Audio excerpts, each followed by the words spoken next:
Shalom bagi kita semuanya.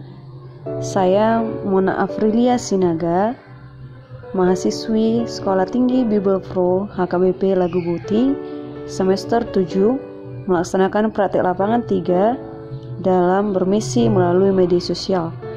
Untuk itu, saya meminta partisipasi saudara dengan klik tombol like, komen, subscribe, dan share kepada teman-teman sekalian untuk mendukung praktek lapangan 3 saya yang dilakukan sebagai tugas untuk pemenuhan mata kuliah. Terima kasih. Sebelum masuk kepada konten renungan kita kali ini, mari kita bersatu dalam doa. Terima kasih Allah Bapa buat kasih setia yang senantiasa melimpah di dalam kehidupan kami. Pada saat ini kami masih beroleh kesehatan dan napas kehidupan daripada Tuhan. Tuhan Yesus, kami akan mendengarkan firman-Mu. Kiranya Tuhan yang memberkati hati dan pikiran kami, supaya kami mampu mendengar dan memahami firman-Mu dan dapat kami terapkan di dalam kehidupan saudara-saudari yang terkasih dalam nama Tuhan Yesus Kristus. Mari kita buka Alkitab kita yang menjadi renungan kita pada hari ini, tertulis dalam Matius pasal 5 ayat 13 sampai 16. Matius pasal 5 ayat 13 sampai 16. Saya bacakan untuk kita, demikian bunyi firman Tuhan. Garam dunia dan terang dunia.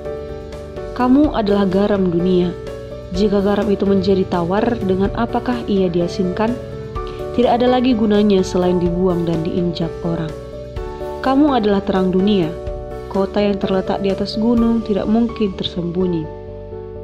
Lagi pula, orang tidak menyalakan pelita lalu meletakkannya di bawah gantang, melainkan di atas kaki dian sehingga menerangi semua orang di dalam rumah itu. Demikianlah hendaknya terangmu bercahaya di depan orang, supaya mereka melihat perbuatanmu yang baik dan memuliakan Bapamu yang di sorga. Demikian pembacaan bunyi firman Tuhan.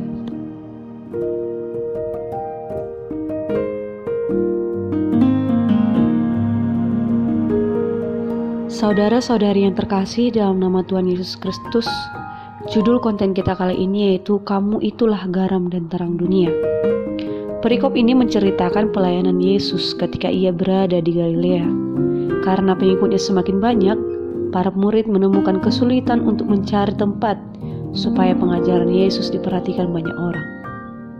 Akhirnya Yesus memilih naik di atas bukit, memperoleh perhatian dan melakukan pengajaran kepada mereka. Setelah menyampaikan pengajaran tentang ucapan berbahagia yang berbicara soal karakter sebagai murid, Yesus mengundang para pengikutnya untuk mewujudkan kebahagiaan itu ke dalam perilaku yang baik yang berpengaruh untuk sesama. Dengan demikian, pengajaran Yesus berdampak ke dalam lingkungan kehidupan masing-masing. Yesus pun menggunakan perumpamaan garam dan terang untuk mendorong mereka berbuat baik di dalam kehidupan. Apakah kedua jenis itu yang diangkat oleh Yesus? Dan mengapakah kedua jenis itu yang diangkat oleh Yesus? Garam dan terang adalah hal yang mendekat dengan kehidupan sehari-hari masyarakat. Garam berfungsi sebagai bahan pengawet daging untuk mencegah pembusukan. Saudara yang dikasihi Tuhan, pada masa Yesus, para pelayan biasanya menggunakan garam sebagai pengawet ikan hasil tangkapan mereka sebelum dijual agar ikan hasil tangkapan tersebut tidak membusuk. Garam juga berfungsi untuk memasak. Bahkan masyarakat di zaman Yesus selalu menyediakan garam di atas meja makan untuk menambahkan rasa makanan menurut selera masing-masing. Tanpa garam, makanan menjadi hambar, menjadi tidak nikmat atau tidak terasa ketika dimakan. Perumpamaan kedua mengenai terang. Pada masa Yesus, terang dibutuhkan dan semakin dibutuhkan apabila orang-orang berada di tempat yang gelap.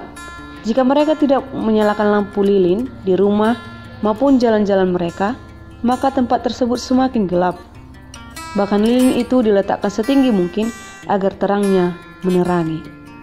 Saudara-saudari yang terkasih dalam nama Tuhan Yesus Kristus, hal yang penting dari kedua perumpamaan di atas adalah keserupaan sifatnya, yakni memengaruhi. Kemanakah pengaruh itu diarahkan? Ke dalam dunia? Dengan demikian, menjadi garam dan terang dunia itu adalah melakukan perbuatan yang memberikan pengaruh yang baik bagi dunia. Bagaimana kita dapat mengaplikasikannya di situasi sulit yang menimpa kita di masa pandemi COVID-19 saat ini? Dengan demikian, menjadi garam dan terang dunia itu sangat sulit dilakukan dengan perbuatan-perbuatan yang memberikan pengaruh yang baik bagi dunia, khususnya relasi kita kepada sesama kita manusia. Contohnya adalah kehidupan anak-anak yang harus kita berikan sebagai contoh untuk memberikan pengaruh yang baik terhadap anak-anak, karena anak merupakan masa depan kita, khususnya negara kita Indonesia. Di dalam konteks pertumbuhan imannya, seringkali tantangan dari dunia pergaulannya mengganggu kehidupan anak dalam pertumbuhan mereka.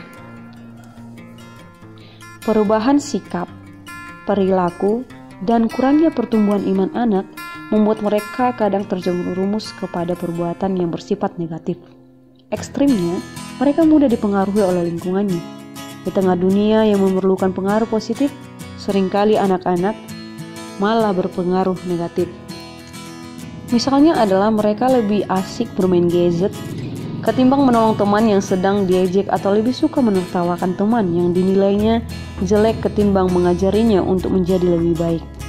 Maka ini menjadi perhatian khusus untuk kita semua sebagai garam dan terang untuk memberikan pengaruh positif kepada dunia ini, khususnya kepada orang-orang yang berada di sekitar kita, saudara-saudara kita. Saudara-saudari yang terkasih, pada masa sulit saat ini kita memang sangat sulit untuk melakukan hal yang demikian. Bagaimana kita menjadi terang bagi sesama, sementara kita pasti ada kekurangan. Mungkin itu adalah pikiran kita secara pribadi. Akan tetapi pada perikop ini kita diajarkan untuk memberikan dampak positif kepada sesama kita sebagai wujud kasih Tuhan di tengah-tengah dunia ini. Saudara-saudari yang terkasih, yang menjadi pertanyaannya adalah, apakah kamu siap untuk menjadi garam dan terang bagi sesamamu? Jikalau siap, mari kita aplikasikan renungan kita pada hari ini. Semoga renungan ini menjadi renungan yang bermanfaat bagi kita dan dapat kita terapkan dalam kehidupan kita. Amin, shalom, dan terima kasih.